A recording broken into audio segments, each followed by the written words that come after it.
नमस्ते।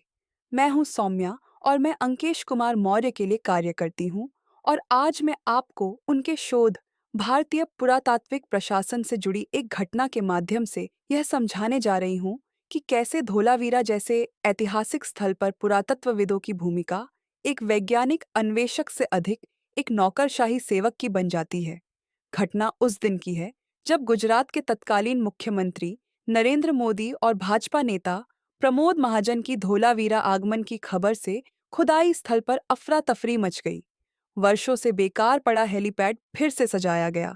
Site director के मिट्टी के झोंपड़े में प्लास्टिक की कुर्सियां लगाई गईं, चाय बिस्किट की व्यवस्था हुई और सभी स्टूडेंट्स, सहायक पुरातत्वविद, तकनीकी स्टाफ, निदेशक, वडोदरा सर्कल के अधीक्षण पुरातत्वविद अपने अपने औपचारिक वस्त्रों में घंटों दोपहर की धूप में इंतजार करते रहे।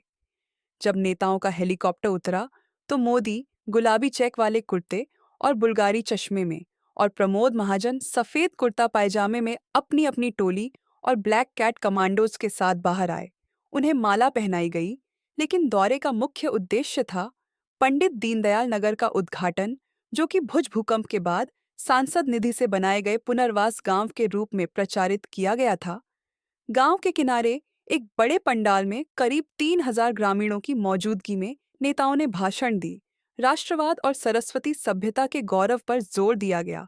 स्कूली छात्राओं ने फिल्मी धुन पर राष्ट्रगीत गाया और नेताओं ने चाबी देकर घर सौंपे। इसके बाद जब असली स्थल भ्रमण शुरू हुआ तो पूर्वी जलाशय, दुर्ग प्राचीर, मध्यनगर की सड़क और शिविर क्षेत्र में रखी गई पुरावस्तुएं दिखाई गईं। लेकिन भीड़भाड़, गर्मी, शोरगुल और नेताओं की उदासीनता के बीच खुदाई स्थल की वैज्ञानिकता कहीं खो गई। निदेशक को चिल्ला चिल्ला कर जानकारी देनी पड़ी। सहायक पुरातत्वविद भी बीच बीच में विवरण जोड़ते रहे, लेकिन नेताओं ने बातों में व्यस्त रहकर इस ऐतिहासिक विरासत को केवल एक राजनीतिक पड़ाव के रूप में लिया। एक सहायक पुरातत्वविद ने मायूस होकर कहा, इतना ड्रामा है इस साइट में, पर हम कुछ निकाल ही नहीं पाए। उन्होंने यह भी जोड़ा कि यही समय होता है जब ये लोग हमारे नियंत्रण में होते हैं, पर हमने मौका गंवा दिया। स्थल भ्रमण की समाप्ति निदेशक की झोंपड़ी में वीवीआईपी मेहमानों को विशेष कपों में चाय और फोटो एल्बम दिखाकर और पुरावस्तुओं को छूने देने के विशेषाधिकार के साथ हुई।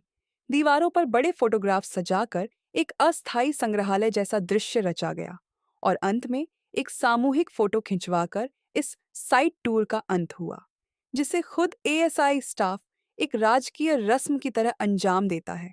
यह घटना दर्शाती है कि भारतीय पुरातत्व प्रशासन में साइट विजिट केवल एक औपचारिक नाटक है, जिसमें स्थानीय समुदाय को देहाती कहकर नजरअंदाज किया जाता है और वीवीआईपी नेताओं को दिखाने के लिए पुरातत्वविद अपना ज्ञान नहीं बल्कि अपनी औकात साबित करने में लग जाते हैं, जिससे साफ होता है कि भारत में पुरातत्व केवल अतीत का अध्ययन नहीं बल्कि वर्तमान की सत्ता और संरचना का प्रदर्शन बन गया है।